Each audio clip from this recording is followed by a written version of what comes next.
Have you ever wondered why your ex is so mean or closed off or maybe even cruel to you? I know it can be a little bit of a frustrating or difficult thing to deal with, especially if you're trying to, form some sort of emotional connection with them or reconnect with them. So let's go ahead and get into this, and more importantly, what you can do about all of this moving forward.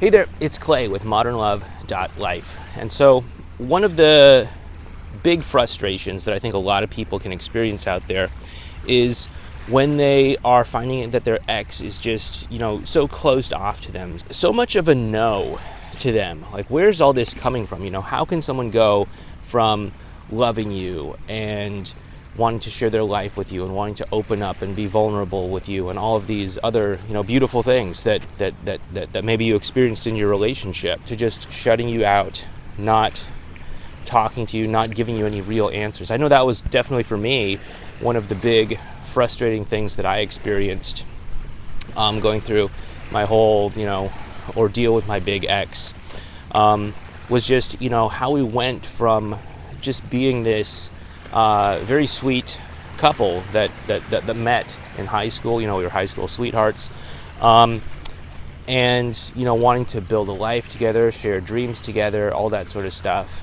to the point where immediately after our breakup, she hardly wanted to talk to me. She would hardly even return any calls to me. She had seemingly just, monkey branched from, me to someone else. How did that happen? Why did that happen? And more importantly, what could I do? These were these thoughts that would often race through my head when I was trying to get some sleep. And I say trying because I wasn't doing a whole lot of sleeping. Maybe you can relate. But let's go ahead and get into this. So, obviously there's a lot of different reasons why people might break up. For us, for me and my big ex, it was because in a lot of ways I was emotionally shut down, and she had some issues herself as well too, some challenges and stuff like that. But in terms of what I have to take responsibility for, it was not being as emotionally vulnerable and open with her, okay?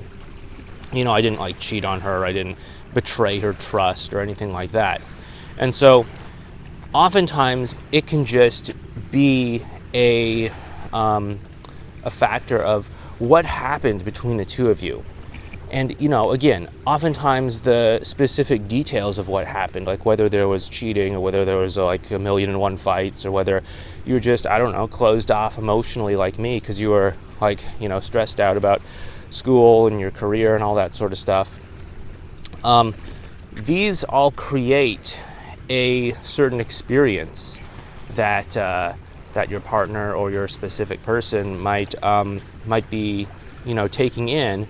And it could cause them to feel disappointed. It can cause them to feel frustrated. It can cause them to feel all sorts of things that can basically get them to the point where they are ready to let go of the hope and the belief that you can have this life together, at least in a way that can be satisfying for them.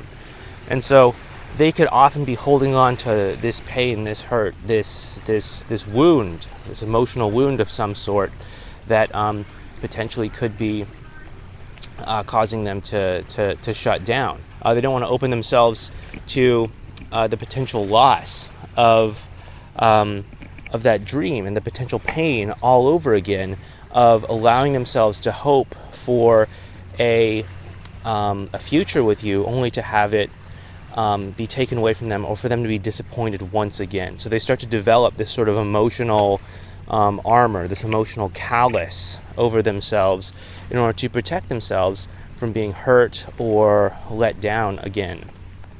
And so that's the first thing. The second thing that can often keep them from being open and engaging with you and connected with you and all of that is many times their own limiting beliefs about relationships and exes and breakups and all that sort of stuff. maybe limiting beliefs they have about themselves, or about men and women, or about love, or about all sorts of things, right? I think it's no stretch to say that we all have certain limiting beliefs or challenges or things that we're working on, growing edges. And these can show up in all sorts of areas of our lives. They can show up in our romantic relationships, obviously, but they can also show up in, obviously, our familial relationships, our personal friendships, our work relationships, our work dynamics, our relationship with things like money, our relationship with things like doing what we say we're going to do, our relationship with our own emotions, etc. Limiting beliefs that people have about breakups or relationships can be all sorts of different things. Things like, if you break up with someone, it's forever, or once you're an ex, you're always an ex, or no second chances, or I'm not worthy of love, or love is hard, love has to be hard. You never get what you want. There are all sorts of these limiting beliefs that people have that they just hold on to, that cause them to just be closed off to potentially interacting with you as your status changes from in a relationship to not in a relationship.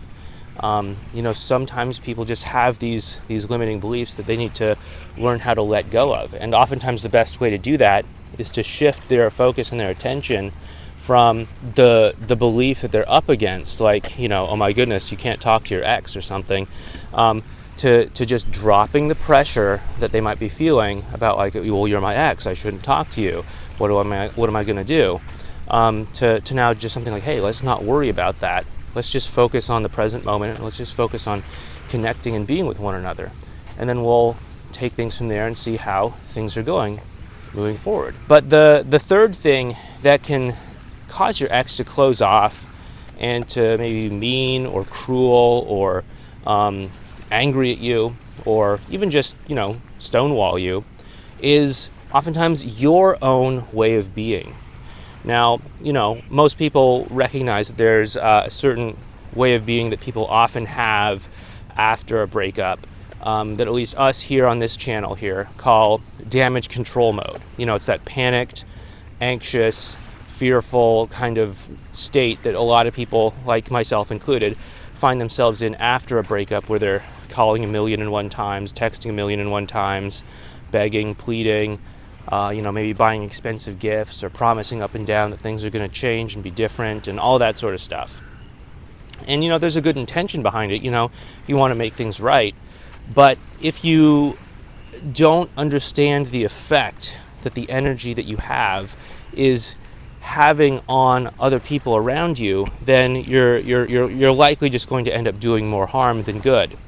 And so it's important to understand that if you're in damage control mode, you need to get out of damage control mode. But that's like one distinction there. There's so many different other types of ways of being that people could have that could potentially be off-putting. And, there's also different flavors that different people respond differently to. Sometimes someone might be, really drawn to someone who's a really aggressive go-getter kind of person. And sometimes someone might be like, whoa, that's too much, too fast there, buddy. And so they might not want that. And likewise, someone might want someone who's, extremely, feminine and emotional. And someone else might find that off-putting for whatever reason. And so there's also a little bit of a personal taste element to this as well, too. But, it's not just a matter of not being in damage control mode. You want to get a sense of what your way of being is. How are you approaching this situation? Is it with a lot of fear? Is it with a lot of anxiety? Is it with a lot of validation seeking? Because these are all things that are going to be noticed by the other person, consciously or unconsciously, and reflected back to you in their behavior. If you're constantly seeking validation, that's really what damage control mode is. It's constantly seeking validation, and then the end result of that is that the other person doesn't like that experience. They don't want to feel responsible for your well-being, and so many times they'll do things that have a sort of pushing away energy. They'll either stop talking to you, they'll stonewall you entirely, they'll tell you to get lost. They'll tell you to stop calling them. They'll try and tell you things to push you away. Like in certain cases, like when they're very, very, very upset, they might say things like, "Hey, I never loved, get out of here. There was nothing ever between the two of us. It was all just in your head," or something like that. Chances are it's probably not true. It's just that they need to expend some sort of pushing away energy to try to create some sort of space that would then allow them to have a relief from that sort of validation seeking energy. So you really want to look at your way of being. I mean, like, obviously that, damage control mode is an extreme example. There's all sorts of other things that you could do. Like, you could be validation seeking in a more subtle way as well too. It's still probably going to have the same effect. You could be very anxious about things. You could be very guilty about things. You could be very covered up in anger or frustration about the whole situation of going through the breakup. There's all sorts of different emotional flavors that you could be carrying forward with your way of being, which is why emotional healing is so critically important in this whole process of saving a relationship or even moving forward and moving on after a breakup, if that's what you want to do. But no matter what your destination is, no matter what your goal is, you're going to be served quite well by working through your emotional issues on this and improving your way of being. Anyway, if you found this helpful, please make sure you hit the thumbs up button for the YouTube algorithm, and please make sure you subscribe to this channel, and hit that like button while you're done there subscribing. It does help us out with the channel. And let me know what you think. Drop a comment down below letting me know which of these 3 things resonates the most with you. With that being said, thanks so much. Take care, and I'll talk to you next time.